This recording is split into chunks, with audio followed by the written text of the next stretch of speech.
I want $1 million and I want to find a way that is compatible with me to receive it. Okay. Now there's less resistance in that.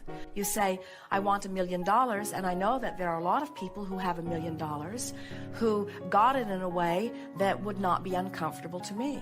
When you talk about what you want and why you want it, there's usually less resistance within you than when you talk about what you want and how you're going to get it.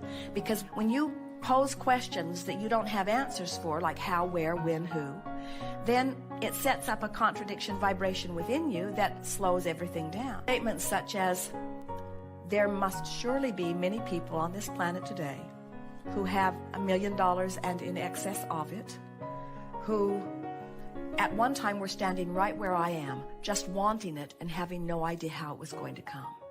Feel how resistance-free that statement is.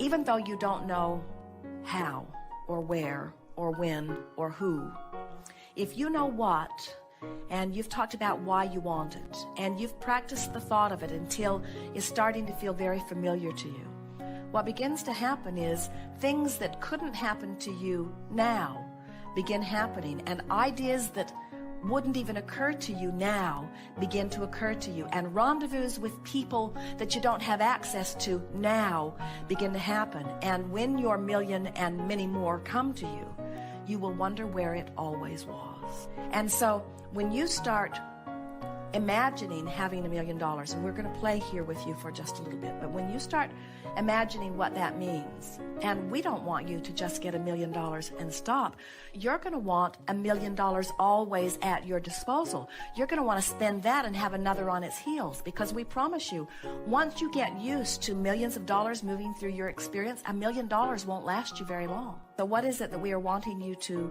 trust in? The fact that you can be or do or have anything. How is it that we want you to approach it? Slowly and gently. We want you to be happy with where you are. You have to make peace with where you are. And that's why we're talking about these emotional journeys. You got to talk yourself into a different vibe, and then different things will come to you. You got to talk about what you want. You got to tell it like you want it to be. You can't face reality and have reality change in any way. You've got to face the parts of reality that you love and fill in the gaps with things that you get from your imagination or from your expectation. And before you know it, you see, so here you are, and you've got a lot of good things in your life which you accentuate and talk about and appreciate and make lists of. So you make lists of positive aspects, and you get on rampages of appreciation, and you look for good wherever you see it, and you feel good as much as you can. And then you have goals that you don't know how you're going to achieve. So then you fill those in with imagination and visualization and pretending. And then as you start doing that, you'll have a dream about it that makes it feel more real. Or you'll meet somebody that's really living that way. Or you'll turn on the television and somebody will be talking just like you've been imagining.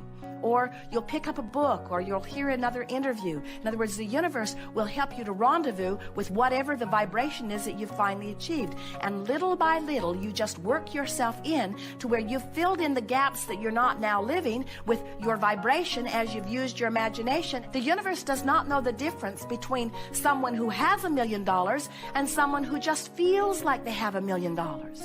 And when you feel like you have it, your vibration is such that law of attraction must line you up with things like that. And that's true whether you're talking about relationships, whether you're talking about building of empires, whether you're talking about attracting people to help you in your business. It doesn't matter what it is.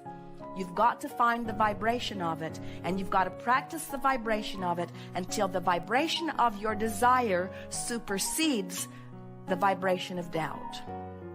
And when the vibration of your desire supersedes your vibration of doubt, bam, it happens. And then you say, where have you been?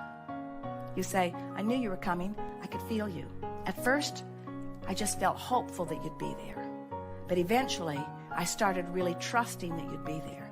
And then, not very long ago, I knew you'd be there, and there you are. But the things you want can't come until you achieve that knowing. And that knowing doesn't come easily because you've been practicing not knowing.